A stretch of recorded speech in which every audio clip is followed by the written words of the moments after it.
Hi friends, പലിശ കണ്ടുപിടിക്കുന്ന ഒരു വീഡിയോ അപ്ലോഡ് ചെയ്തിട്ടുണ്ടായിരുന്നു.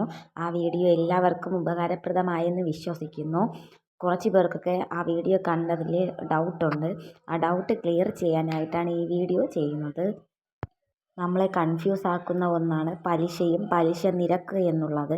ബാങ്കിലൊക്കെ പോകുമ്പോൾ പലിശ നിരക്കായിട്ടാണ് വാർഷിക പലിശ നിരക്കിൻ്റെ ഫുൾ പെർസെൻറ്റേജാണ് അവർ പറയുന്നത്. അതായത് 18%, 21%, 27%, 30% എന്നൊക്കെയാണ് അവർ പറയുന്നത്.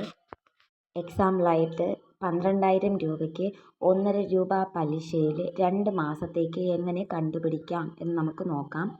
12,000 ഇൻറ്റു 1.5% ഇൻറ്റു 2 ഡിവൈഡഡ് ബൈ 100 എന്നാണ്.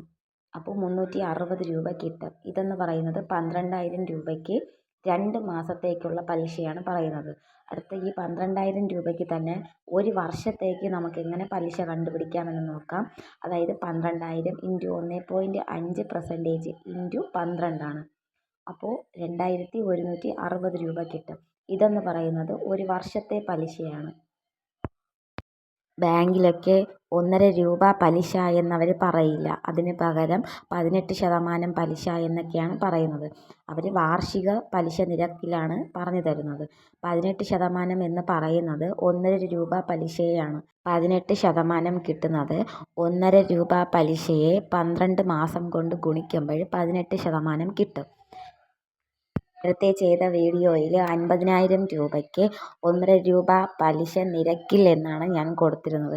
പക്ഷേ അത് രൂപ എന്നാണ് എഴുതേണ്ടത്. അതാണ് മിക്കവർക്കും അത് ഡൗട്ടായിട്ട് വന്നത്.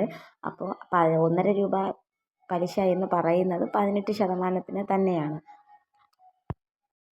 1.5 രൂപയെ 12 കൊണ്ട് ഗുണിക്കുമ്പോൾ 18% കിട്ടും. അപ്പോൾ അതുപോലെ തന്നെ നമുക്ക് ഓർത്ത് വച്ചിക്കാനായിട്ട് ഞാൻ കുറച്ച് പറഞ്ഞു തരാം.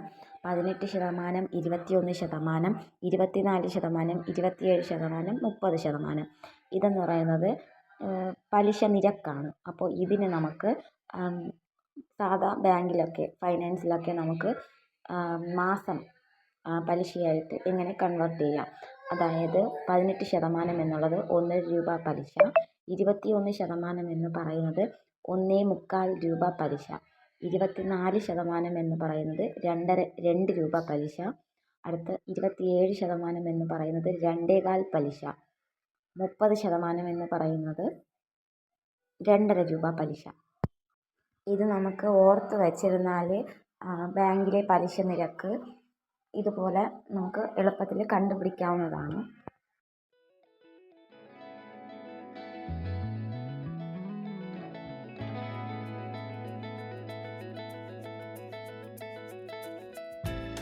(1.5 ഇൻറ്റു 12 = 18). അതുപോലെ തന്നെ 1.25 രൂപ പലിശ 1.75 ഇൻറ്റു 12 എന്ന് പറയുന്നത് 21%.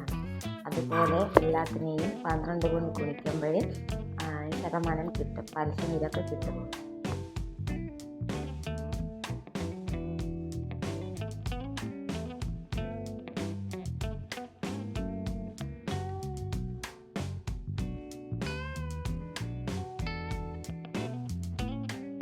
ഒരു എക്സാമ്പിളൂടെ പറയാം. 1000 രൂപയ്ക്ക് 1.5 രൂപ പലിശ എങ്ങനെ നമുക്ക് കണ്ടുപിടിക്കാം. അതായത് അപ്പോൾ 1000 ഇൻറ്റു 1.5% ഇൻറ്റു 1 എന്നാണ്. അതായത് ഒരു മാസത്തേക്ക് പലിശ വരുന്നത് 15 രൂപയാണ്.